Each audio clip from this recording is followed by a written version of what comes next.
भारत ने अमेरिकी F-35 और रूसी Su-57 को क्यों ठुकराया? आज के टाइम में ये सबसे बड़ा सवाल उठ रहा है। हाल ही में भारत को अमेरिका और रूस की ओर से उनके अत्याधुनिक फाइटर जेट्स F-35 और Su-57 ऑफर किए गए थे, लेकिन भारत ने अब तक इस पर कोई फैसला नहीं लिया और इसके बजाय अपने स्वदेशी एमका प्रोजेक्ट को तेजी से आगे बढ़ाने पर जोर दिया है। F-35 को अस्वीकार करने के कारण सख्त शर्तें और प्रतिबंध। अमेरिका अपने फाइटर जेट्स को कड़े प्रतिबंधों और शर्तों के साथ बेचता है।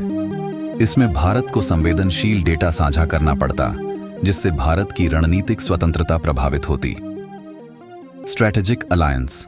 अमेरिका अपने करीबी सहयोगियों जैसे नेटो को प्राथमिकता देता है। ऐसे में भारत की रक्षा नीति पर इसका प्रभाव पड़ सकता था। Su-57 को अस्वीकार करने के कारण ये जानने से पहले चैनल को जरूर सब्सक्राइब करें। आपके एक क्लिक से हमारी बहुत हेल्प होती है। अभी पूरी तरह से मैच्योर नहीं, रूसी Su-57 अभी तक पूरी तरह से विकसित नहीं हुआ है। इसमें इस्तेमाल की गई स्टील्थ टेक्नोलॉजी और एवियोनिक्स भारत की आवश्यकताओं के हिसाब से पुरानी मानी जा रही हैं। कम कस्टमाइजेशन ऑप्शन। भारत को इसमें कुछ कस्टमाइजेशन विकल्प मिल सकते थे, लेकिन यह उतना एडवांस नहीं है जितना कि भारत खुद बना सकता है। आपका इस फैसले पर क्या कहना है? क्या भारत को इन विदेशी फाइटर जेट्स को खरीद लेना चाहिए था? हमें कमेंट में बताएं। भारत का एमका प्रोजेक्ट एक साहसिक कदम। भारत ने अब पूरी तरह से अपने स्वदेशी लड़ाकू विमान प्रोजेक्ट पर ध्यान केंद्रित करने का निर्णय लिया है। इस फैसले के पीछे कई बड़े कारण हैं। तेजी से बदलते क्षेत्रीय हालात, चीन के पास 200 से अधिक J-20 स्टेल्थ फाइटर जेट्स हैं और पाकिस्तान भी J-35 खरीदने की तैयारी कर रहा है। ऐसे में भारत को अपनी वायुसेना को मजबूत करना बेहद जरूरी हो गया है। स्क्वाड्रन स्ट्रेंथ की कमी।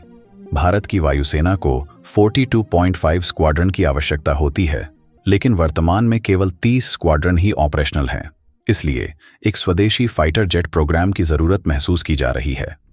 आत्मनिर्भर भारत की दिशा में बड़ा कदम। DRDO और HAL पहले ही तेजस मार्क II और एमका प्रोजेक्ट पर काम कर रहे हैं।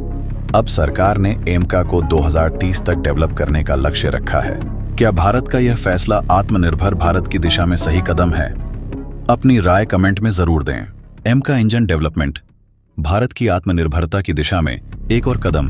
भारत न केवल अपने फाइटर जेट को स्वदेशी रूप से विकसित कर रहा है, बल्कि इसका इंजन भी पूरी तरह से भारत में ही बनाया जाएगा।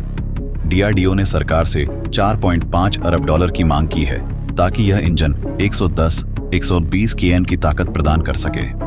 GTRE gas turbine research establishment इस इंजन को विकसित करेगा। हाई एंड मैन्युफैक्चरिंग टेक्नोलॉजी का उपयोग किया जाएगा, ताकि भारत किसी भी विदेशी इंजन पर निर्भर न रहे। रक्षा मंत्रालय की टॉप लेवल कमेटी का गठन। भारत सरकार ने एमका की विकास प्रक्रिया को तेज करने के लिए एक हाई लेवल कमेटी का गठन किया है। रक्षा सचिव राजेश कुमार सिंह की अगुवाई में यह कमेटी एमका की टाइमलाइन को कम करने और प्रोडक्शन को तेज करने पर काम करेगी। इसमें IAF के vice chief air marshal SP धरकर, रक्षा उत्पादन सचिव संजीव कुमार, DRDO और ADA के वरिष्ठ अधिकारी शामिल हैं। ये कमेटी अगले महीने अपनी रिपोर्ट देगी, जिससे एमका का रोड मैप साफ हो जाएगा।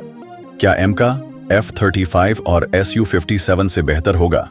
हालांकि एमका अभी विकास के चरण में है, लेकिन इसके कई फीचर्स इसे F-35 और Su-57 के समकक्ष या उनसे भी बेहतर बना सकते हैं। Full stealth technology. एमका पूरी तरह से स्टेल्थ होगा, जो इसे दुश्मन के रडार से छुपाने में मदद करेगा। सुपर क्रूज क्षमता। बिना आफ्टरबर्नर के सुपरसोनिक गति हासिल करने की क्षमता। एडवांस्ड एवियोनिक्स और सेंसर। इसे भारत की आवश्यकताओं के हिसाब से डिजाइन किया जाएगा। स्वदेशी इंजन, जिससे भारत को किसी भी विदेशी इंजन पर निर्भर नहीं रहना पड़ेगा। आपके अनुसार क्या एमका F-35 और Su-57 को टक्कर दे सकता है? हमें बताएं। क्या भारत के लिए गेम चेंजर साबित होगा एमका?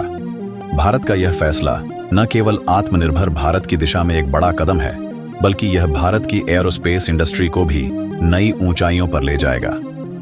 यदि सरकार जल्द ही DRDO की $4.5 अरब की मांग को मंजूरी देती है, तो एमका 2030 तक ऑपरेशनल हो सकता है।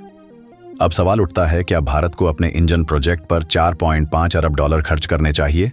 आपका इस पर क्या विचार है? क्या एमका F-35 और Su-57 से बेहतर साबित होगा? कमेंट करके अपनी राय जरूर दें। जय हिंद, जय भारत।